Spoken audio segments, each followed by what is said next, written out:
Hey, so I'm Steve, And I'm Drew. and this is our podcast, and we don't really have an intro. We don't have an intro, no. No. That's great. No. But welcome to Season 1, Episode 1 of Borderline Theology.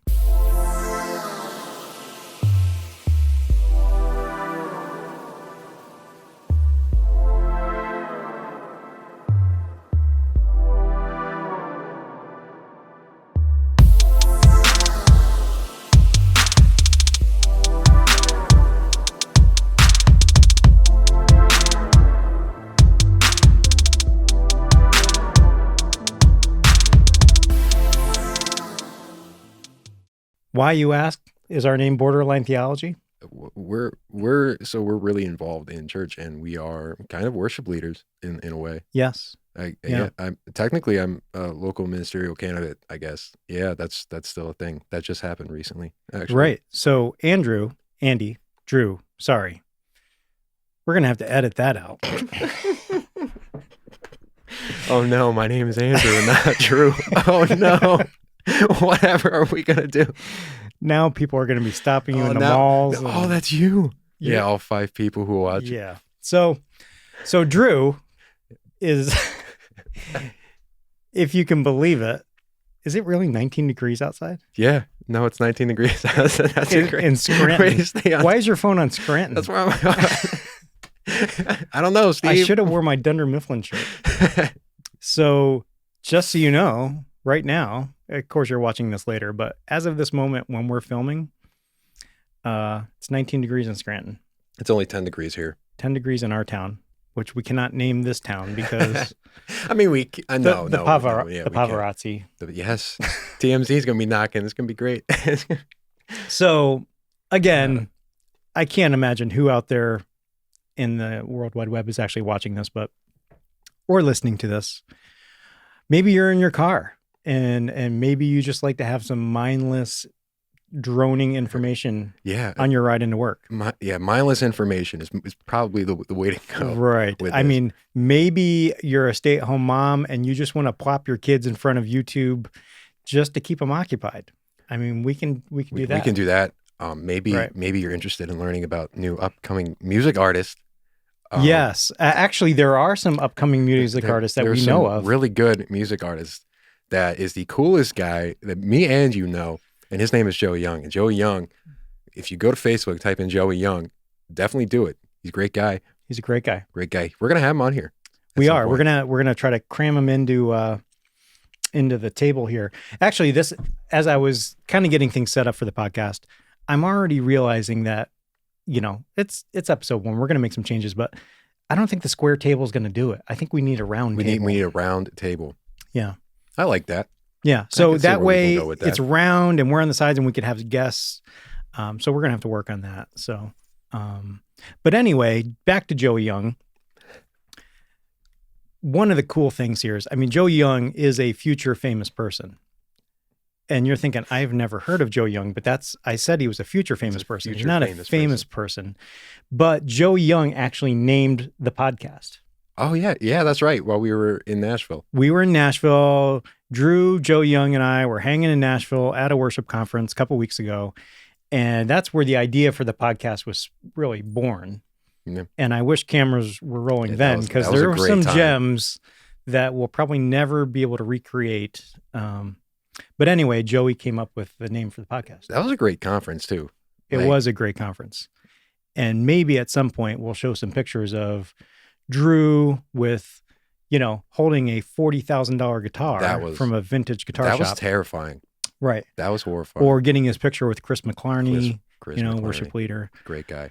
But yeah, so we're borderline theology because, number one, Drew hasn't gone through all the process to become a pastor yet. Yeah. So he doesn't know what he doesn't know. That genuinely just started, actually, 2 weeks ago. Yeah. That ship has already sailed for me. So at this point in my life, I'm not going to become a pastor, I don't think. But but we are, we are followers of the way, and we hope to impart maybe a little bit of or maybe this spiritual goodness. And maybe it's just like we're normal dudes. You know what I mean? I feel like there's a giant stigma behind, oh, you go to church and oh, you're a worship leader. There's a huge stigma to those people, and everybody thinks that they're like uptight and perfect. And Yeah. And that is not us. that is one thing we are not. Yeah. But we have a variety of things we feel like this need to just get out of us, and have a platform to, Just talk. to talk. And whether it's a meme review or a movie review of a movie that Drew has never seen, which is pretty much every movie on the planet. Yeah, that's great. Or like a rap song that you never listen to and never will, probably. That'll be that's a good one. I'm so Although excited. I am down with NF. And there are a lot of NF songs that I just like. One I plan in the future to, if I ever do, a sermon on stage, the goal is to take like a line from an NF song and make it the title, and go from there, and like pull words from the scripture and then kind of match it to the words, because a lot of times people go to music first, to kind of think. So I was actually thinking about that last night. That's nuts. That's pretty cool.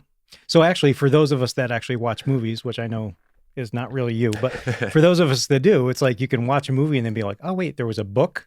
And you go back and read the book and you're like, oh, the book was actually better than the movie. Yeah. Which I used to never think was a possibility, but it's actually true. And sometimes, so I always do that first because I'm a movie guy. I like to watch movies. Even if I know there's a book out there, I feel like everybody I've talked to that's read a book and then watched the movie were disappointed with the movie. Because there's so much more detail in a book that the author goes into, and the thoughts and all the stuff with the characters, that it's really hard to translate to the big screen. So, yeah. For me, I go to music, and this is a question that I've been wanting to ask you lately, and we were never in the situation to ask it, but I mean, I guess this is the perfect time. If your top 3 songs that you think are like ever written, they don't have to be your favorite songs, but I want you to be like, what are your top 3 songs that you think were the best ever written? Wow. I have mine. I've been thinking about this a lot. You prepared your answer to your own question. Yeah. You sprung it on me like, so, honestly, back when I was in college a couple of years ago, in the dorms, somebody actually, cause I, be just jamming in the dorm room on my acoustic guitar, and somebody's like, you got to learn this song. You got to learn this song, and we can all sing along with it. And it was American Pie by Don McLean. Mm-hmm. And it's actually like The Day the Music Died. It's like a very, like the words are very... It's not been about the Beatles. Is that right? Or is that... Maybe it was about the Beatles. I have no idea. Maybe we need to do some I don't know where I got that from, but I feel like... But there's something about that song that's just like, went to the levee was dry, American Pie. I don't know. I don't know all the words off the top of my head now, but back then we sang it a lot, and it's like, it seemed like there was, music gives somebody an opportunity to like really pour a lot of like depth into words that aren't deep, but like they're, I don't know, it's just the way it's crafted. It gives a better meaning to a lot of things that we think, but we don't know how to say, so we put it into a song. Yeah, exactly. Yeah. My top 3, starting at number 3, would be Dream On by Aerosmith. Nice. Have you ever heard Steven Tyler play that on a piano? No.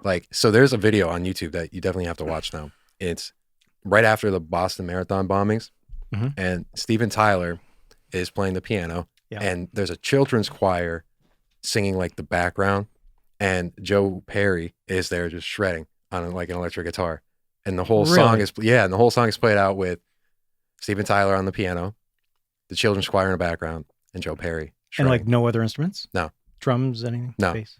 Wow. At least in the video, no, and I didn't hear any in the recording, but I could also be wrong. That's awesome. Yeah. Number 2. Okay. Intro 3 by NF. Intro 3 was the first song I ever heard from NF. I was like sitting at my desk at work, and I just had this like, whatever, I just put into Google Play Music, I just like, top Christian songs or something like that. And it's just all these different songs come on. And then all of a sudden out of nowhere, I'm like, how did Eminem get into my, because I'm like, this guy, like, I'm like, who, I had to stop him. I'm like, who is this? Like, what? That song is crazy. Yeah. So basically, if you never heard it, NF this first album that I ever heard from him was Mansion. And basically the whole album is premised around his mind is a mansion. And inside of his mansion, there's different rooms, such as like regrets and things that he lived through and thoughts and all that stuff.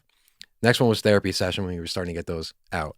And then his third album was Perception. And in the intro, he talks about his house and how he's living in his house, and he takes fear from his house and kills him and buries him in his backyard. Yeah. And it sounds nuts, but it's really. Now, had you heard NF before you heard Intro 3? Well, not long. So okay, I used to listen to NF a lot to deal with stuff that I had to deal with. Mm-hmm. And then I heard Mansion was the first song, and then the next one I heard was I'll Keep On, which is off of Mansion, and then Intro 3. So Mansion, he describes all the bad stuff that he's living with. Yeah. I'll Keep On is like kind of like a testimony, to be honest. I don't know if you've ever heard it. And then Intro 3, he kills his fear. Gotcha. So it was like a boom. It was like a chain reaction. Yeah. It was like I had to listen to Mansion, and then I'll Keep On, and then Intro 3. And then I was like, okay, now I get it. Yeah. It was really weird. It's like, it's powerful. So right after I heard Intro 3 and I listened to it like 3 times, I'm like, I got to listen to more of this guy's stuff. And the first song that popped up was Why Did You Leave Us? Oh. And it just crushed me. So everyone kind of says NF is dark and whatever. I mean, but you know what? Life has moments where it's dark. Yeah. I mean, it's really deep, but it's like he says in one of his songs, like, why don't you write any happy raps? That would be awesome. Yeah. I know exactly what you're talking about. But it's like, you know what? Music can be a way to like vent and release and get it out. Yeah, get it out. And like, it's honestly, Intro 3 just kind of, it helped me out so much. So that's why you should go and listen to it. That's like the best thing ever. Like I listen to that a lot, like a ton. Like on the way here, I just like blew it up. I don't know. Man. Number 1, Simple Man by Skinner and Shinedown. Skinner and Shinedown. Yeah. I mean, they're both different versions, but both good. Both the same lyrics, but by different people. And everybody knows that song. They do. Like, that's like, you go anywhere to any bar and somebody's like, you play that song, somebody's singing along. Yeah. And Ed King, who's one of the guitar players from Leonard Skinner, he has some guitars that are now worth a lot of money at various vintage guitar shops in Nashville. And maybe even right now, maybe even through some studio magic, if you're watching this on YouTube, we'll show you a picture of Drew holding a $40,000 Les Paul. That was horrifying. I mean, he said how much it was. I am so glad you didn't drop it. That's more than my student loan for college. Yeah. Who has the money to pay for that? The guitar guy was like the guy working in the shop basically made you hold it. Yeah. Like he wasn't going to take no for an answer. Yeah. So the story with that was I was taking a picture outside of the guitar that wrote Sweet Home Alabama, wrote and recorded Sweet Home Alabama. Right. They had that 73 Strat in a glass case. In a case. Yeah. And I was taking a picture. Yep. And the guy's like, hey, you a Skinner fan? And I don't know if you are at all, but I know Mr. Joe Young, shout out Joe Young, is not. And I was like, no, they're not Skinner fans. I was like, yeah, I mean, but I am. I know kind of some of the top ones, and like I play in a band where we play some of their songs, but I would never call myself like a massive, huge fan of Skinner, but I like them. Yeah. Yeah. So then he's like, yo, well, come here real quick. He's like, if we're real quiet, I'll show you. And the whole place got super quiet as he was saying that. So it looked really suspicious. Right. And then we walked over and he hands me the guitar and he's like, that's his guitar. That's $40,000 in your hand. And my fist got so tight around the neck. I was like, I better not drop this. Yeah. Yeah. I've actually showed that picture to a few people at work and they're like, he looks terrified. I'm like, he was terrified. Because I was. You take a 20-year-old kid and say, hey, here's more than your student loans in a musical instrument. Don't drop it. And you and it's kind of actually, I mean, it's $40,000, but it's sort of priceless. It is. Yeah. You break that and it's like, that's a piece of history. That's actual history that I was holding in my hand. And then the guy's just like, yeah, don't drop it. And then when I went to hand it back, the guy was playing with me. He was like, kind of taking it, kind of not. Whoops. Oh. Yeah, no, that's what I'm like, dude, what are you doing? Like, how numb do you have to be? He probably does that every day to somebody, like, and just to mess with them. There's got to be so many people that take pictures with that Strat in the case. Yeah. And then he's just like, hey, you want to do this? And then he plays with them. Yeah. Absolutely. I will say though, I was playing a guitar from like the 1880s, like an old classical. Mm-hmm. It was awesome. I'm surprised that thing's not in the case. It's from the 1800s. Yeah. It was only like $2,000. Right. And it's like at that store that was cheap. If you are a guitar player, if you're into that kind of stuff or history of, rock history you need to go to Nashville and just go to some of these vintage shops. It's just worth it for the trip for that. It's crazy. It's honestly, it's not your average Guitar Center. Yeah. That's for sure. It's a little awkward if you're not a country music fan in Nashville, I will say, but I love country music. Yeah, so. I do too. But there's definitely influences of rock down there as well. And yeah, I think big, I would never move Elvis there. is big down there. And yeah. Johnny Cash is big. I wanted to go to the Johnny Cash Museum so bad, but I was like, there's no way they're going to want to go to this. So when I go back. And we got to go to Memphis. I think that'd be cool. Yes. Memphis would be awesome. Big music scene there. And of course, Elvis's mansion.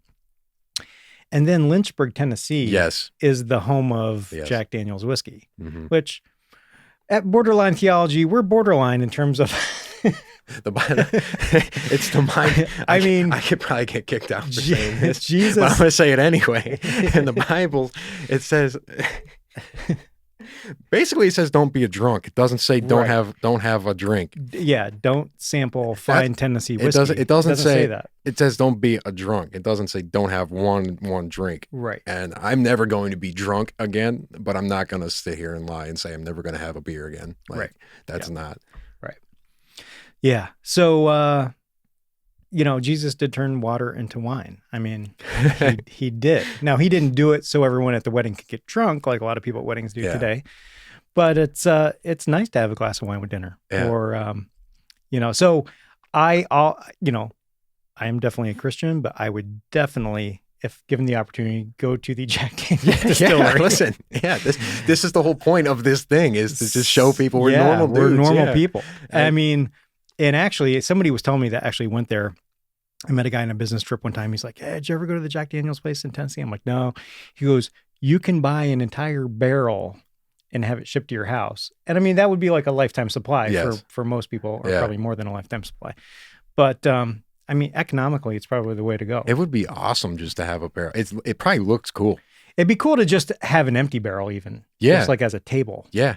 No, they do that. Put a lamp on it. Did you ever see that on like Pinterest? Yeah. Like, I don't go on Pinterest, but my sister-in-law, she's like big into that. She wants to take tires and make them into tables. Every time I've tried to go on Pinterest, like, I just don't get it. I don't get it either. And I'm not even a boomer. My sister's a boomer. I'm not even a boomer. I'm not even a boomer.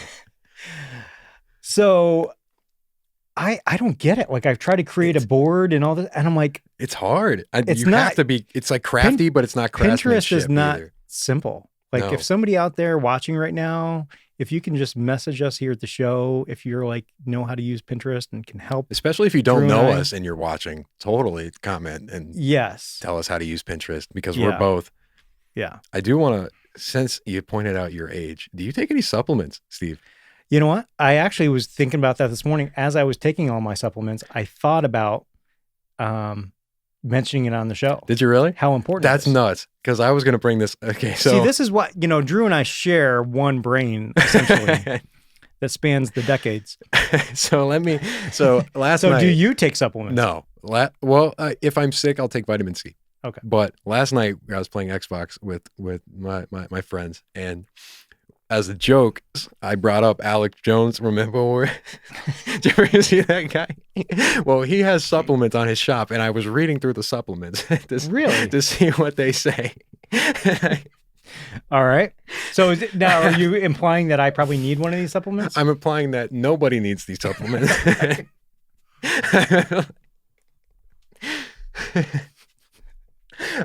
Go ahead. Okay, so this is reminiscent of Nashville. There were some gems, followed by pretty much 10 minutes of Drew laughing uncontrollably. So okay.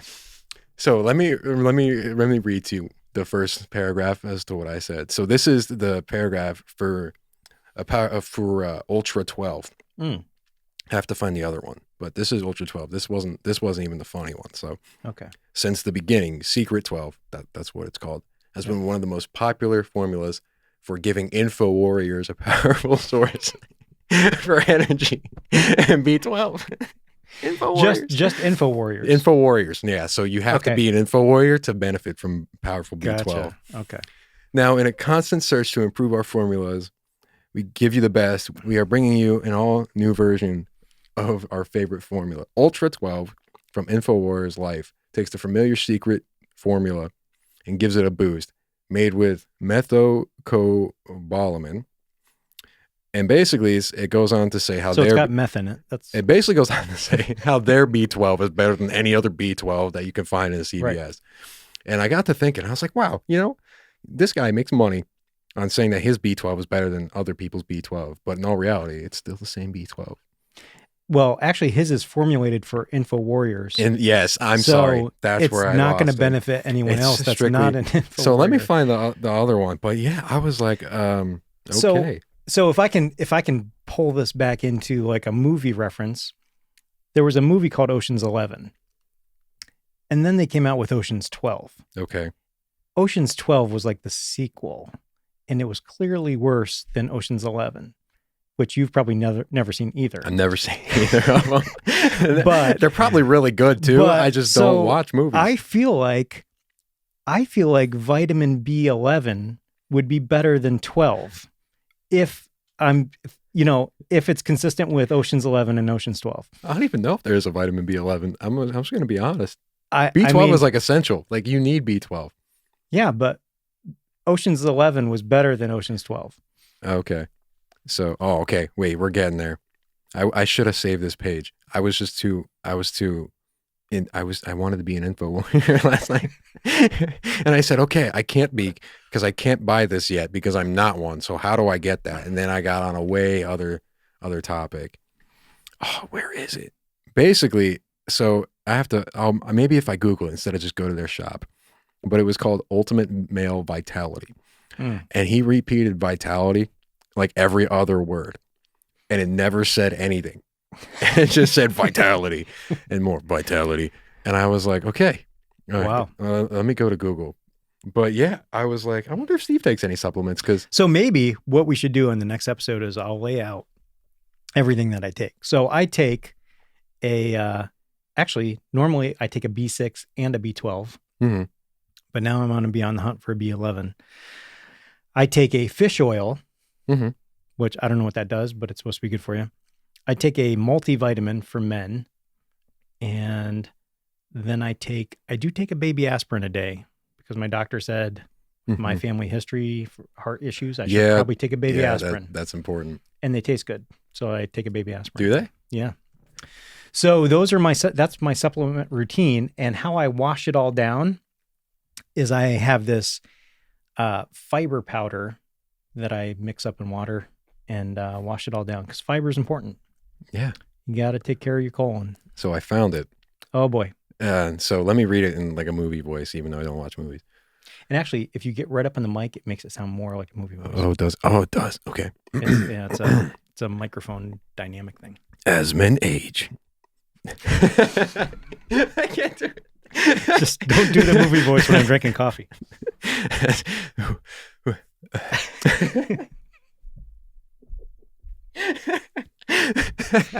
We may have an entire episode of just Drew laughing. Oh no, you said Andrew again. What am I going to do? Oh my gosh, your identity's been Yo, maybe Pastor Dan takes this. Maybe that's part of his essential oils. As pastors age. As men age, they may often experience a slowdown in vitality, energy, and overall wellness. Super male vitality.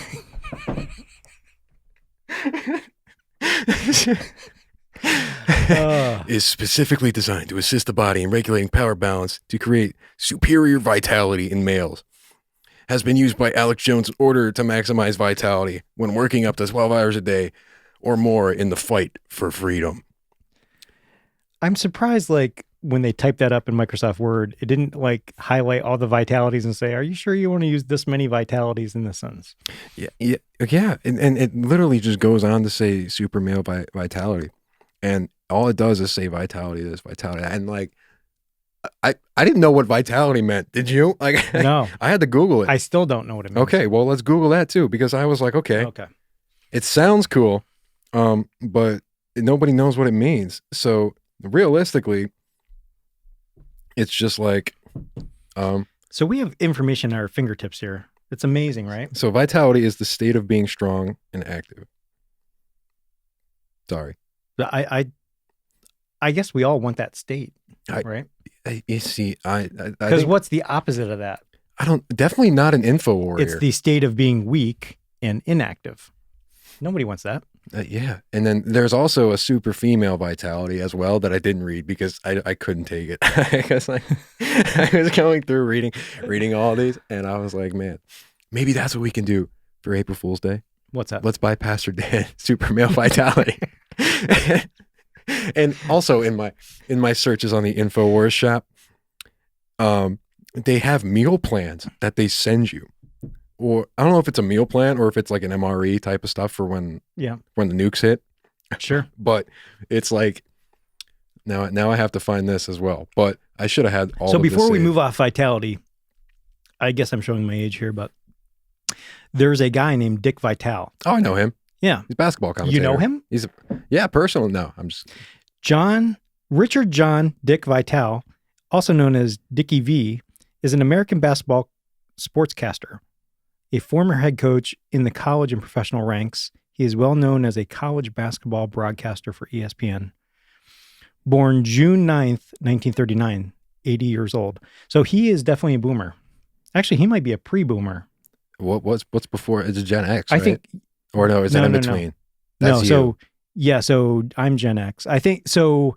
Boomers started after it was a baby boom after the war, right? So 45 to like 65 or whatever. So he's a pre-boomer, Dick Vitale. Shout out to Dickie V. So you can buy what these are. Let me say what they are. I wonder if Dick Vitale has vitality. Oh, 80 years old. Maybe that's what it is. Maybe that's where they got the name Vitality from. Super male vitality. Maybe he does that. Maybe it's like they've extracted DNA or blood cells, white blood cells from Dick Vitale. So this is survival emergency food that they sell on their website. And you could buy a year's supply for $2,987. Let me just put that in my PayPal real quick to go on. That, you know what though? Let me read to you. That sounds like a bargain. If it's the end of the world. Let me read to you.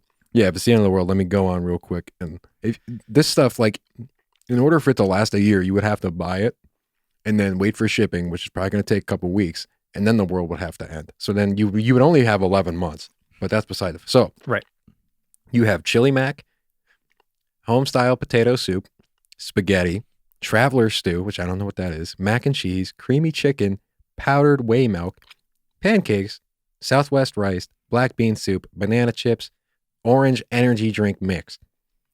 That's the first one I'm sketched out about. What if they put male vitality in that and we don't know what's in it? Yeah, and then it's just like pudding, wheat, broccoli soup, oatmeal, mashed potatoes again. It's like. But here's the thing though. If you're cracking into that stuff, there's a zombie apocalypse going on. You're going to want to have some vitality in you. You're going to want to outrun the zombies. Oh, this is exactly what I need. Super male vitality. Got to outrun them zombies real quick. I mean, it all makes sense now. You know, listen, it might be coming soon with the coronavirus. You know, it is scary. Like when you watch movies that have like some kind of virus outbreak and it goes across the world, like when it first starts, everyone sort of ignores it, kind of like they're ignoring it right now. Yeah. Yeah. I mean, it's like, well, it's other side of the world, it's whatever, and it doesn't register. But like 40,000 people have already been sick by this thing. Yeah. And that's like a lot of people. I know. So you know what we got to do. Just me and you, not anybody else. Just me and you have to order super male vitality, and that's. Oh, I thought you were going to say we have to travel to China to investigate ourselves. Better idea. We bring the super male vitality to China. Oh my gosh! I know. We're gonna be. That could we could solve this thing. That could be like the next penicillin. Who's the lady that discovered that? Yeah. What's her name? Oh, what's her name? All I can think of is Mother Teresa, and that's not It's right. definitely not Mother Teresa. What? No, there's one thing that we do need to bring to China, and that is the best worship song ever written, known to man. And that's a Waymaker. And that's in the industry what we call a nice segue. Thanks. Because Drew and I, we've been in the industry now probably 20 minutes now. Yes. I don't know if we're keeping track of how long we've been are we? going. Well, yeah, it's ticking right there, actually. What are we at? Oh my gosh. We made 30 minutes. We made 30 minutes, but I think the first couple minutes were us just like getting seated and stuff. So. Yeah. Well, that's still close, but yeah. Great. So, segue. I mean, depending on how long your drive is into work, I mean, maybe you're there already and just sitting in the car in the parking lot waiting for the episode to end. But before you go, got to tell you about Waymaker. So Waymaker, if you're not familiar with it, it's a fairly new worship song that is really changing lives and going to work its way into pretty much every episode of our podcast. Yes, every single one. It's going to be great. Yeah. That is our official song of the week for the first podcast. Yeah. And maybe the second week. Waymaker is like the third week. The Nickelback of worship music. Yeah. It's like everyone hates on it, but deep down everyone loves it. Yeah. Like people love to hate Nickelback, but at the end of the day, they're just sad that their times of sitting in their room listening to Nickelback is over. so that's what it is. Yeah. I tend to think that for my age, and again, I'm not a boomer, but I have siblings that are boomers. I feel like I'm pretty hip for my age, and I'm pretty pop culture current. Yeah. But as I hang around Drew and the infamous Joey Young, best guy ever, I'm realizing like I've got a lot to learn. Like I think I'm pretty hip, but you know, they are constantly reminding me that I need to expand. You know what I mean? Like, for example, there was a meme based on the Nickelback song Photograph called Look at This Graph. Actually, it's an entire video somebody made where the singer holds up, instead of a photograph, a graph. Look at this graph. I had never heard of it. And they're like, that's been around forever. So, you know, I feel like this podcast, in addition to the ultra vitality that we're going to be Superman. I feel like super male vitality. I feel like, you know, the keys to staying young as we age are, you know, hanging around young people and ordering supplements off InfoWars. Yeah. So, yes. Yeah. We don't condone any of that. Right. Don't do it. Yeah. But so have we explained that yet? That's all you, man. I don't know what that is. So this is Baby Groot and he's the official mascot of episode 1. Drew, admittedly, has never seen pretty much most movies on the planet. Basically every movie known to man. So, of course, Groot was from Guardians of the Galaxy 1, Marvel film. Baby Groot made his intro in Guardians of the Galaxy 2 as a baby. And then he grew up into a teenager. So at some point, we need to figure out a good format for it, but we need to have movie reviews where we talk about movies that Drew has never seen, which is pretty much every movie. Yeah. And then likewise, I guess I could just print off rap lyrics and have you read them and give your... You know, one of the things I love is when they take little kids and they plop them in front of like Metallica songs, AC/DC songs. Yeah. You know what I mean? So maybe I could have like on a tablet, like a movie clip, you know, like from a movie you haven't seen, the best Christmas movie like ever, Die Hard. Like the trailer. Yeah, I've never seen Die Hard either. The climactic part at the end of Die Hard, and just have you watch Hans Gruber fall off Nakatomi Towers and just get your reaction in real time. And then you could do the same thing for me. Like, you know, I would have to have you read the lyrics. Like put Lil Wayne in front of me. Yes. You know what I mean? Because I don't think I've ever heard Lil Wayne. Yeah. It's not Lil Wayne. It's Lil. It's Lil. Yeah, you have to say it right. Okay, boomer. I hear he's quite the guitar player too. Did you ever watch that? Did you ever watch that? People hate on the guy, but like actual music people don't hate on the guy. We just understand that he's new. And that's it. And music is an overall accepting community.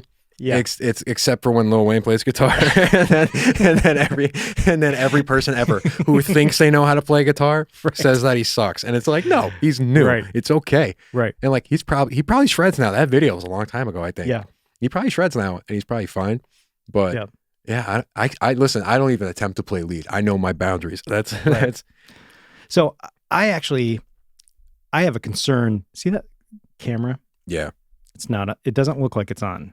Oh boy, that's okay. It can cut out, and we could just do an audio. We could just do audio. Yeah. Because I mean, I don't want to lose this. No. I mean, we did have some weird things going on, so I don't know if the battery died. Maybe it did. Maybe it's actually still filming, and That's what I think, because that's off over there too, and I know we're still recording. So I'm going to go check it while you just ad lib. That's okay. On your own. Is that cool? Yeah, that's fine. I could ad lib. We're working out the bugs here at Borderline Theology.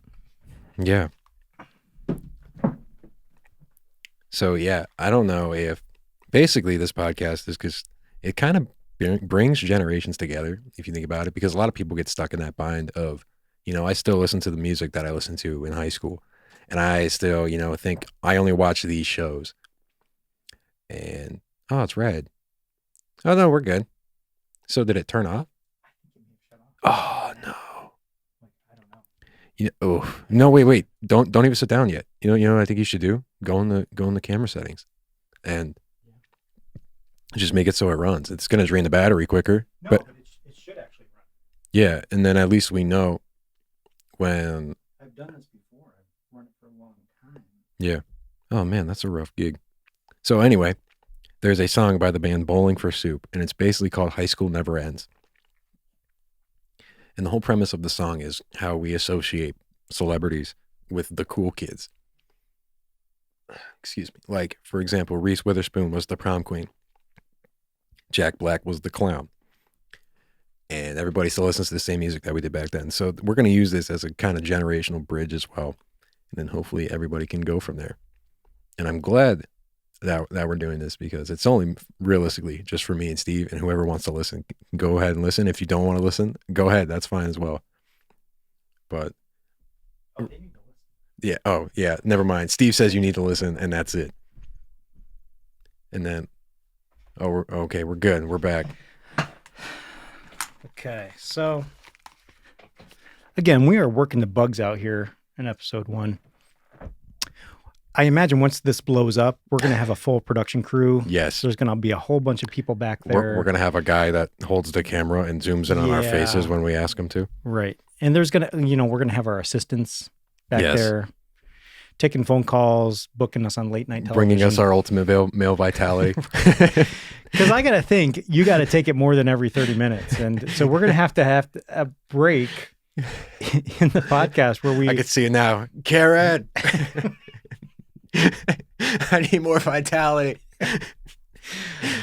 All right. So, I mean, at this point, I say because again, I don't know how much that filmed, but we definitely have some good audio here. Yeah, we could wrap it up. That's fine. So we could wrap it up, and then because we're going to have more episodes, people, and probably when we launch this, there's going to be quite a few episodes right up front. So it's not like when you see your first TV show and then you have to wait a week. Like, we're going to put a few up there at once. Yes, we're going to be, yes. Because if you're like us, you're going to want to binge watch or listen to. All of us. Yeah. Both of us, I should say. Yeah. Borderline Theology. You're going to want to binge it. And we will eventually probably talk about the Bible at some point. And I think we will. Yeah. But again, I plan to. We didn't call this the Theology Podcast. No, not at all. We called it the Borderline Theology Podcast for a reason. So we're finding our groove. For those of you that hung until the end. Thanks. Wow. Yeah. I'm surprised. I'm impressed. Yeah, same. I don't know. It's weird that people would actually, maybe want to listen to us. And if you did make it this far, once again, facebook.com/Joey Young. Yes. And then Borderline Theology, we'll probably have do we have a Facebook? Not yet. Okay. But we have a YouTube channel. Okay. We're going to, we got to put this out on your favorite podcast, locations. Yeah. And we got to have a Facebook. Yeah. Of course. Instagram more than Facebook. Yes. Facebook for the boomers. And yeah. And Twitter. Probably need a Twitter. Yeah, we could tweet. Have you ever tweeted anything before? No. I've created tweets that my friends have tweeted. Really? Yes. So, example of that, Mr. Joey Young tweeted, we were having a discussion about indie music. Yeah. And I said, and I quote, "Indie music is just country music for city kids." It's true. Yeah, I know. That's what I'm saying. See, that's the thing about music. I mean, music, a lot of times people are like, make it very divisive. Mm-hmm.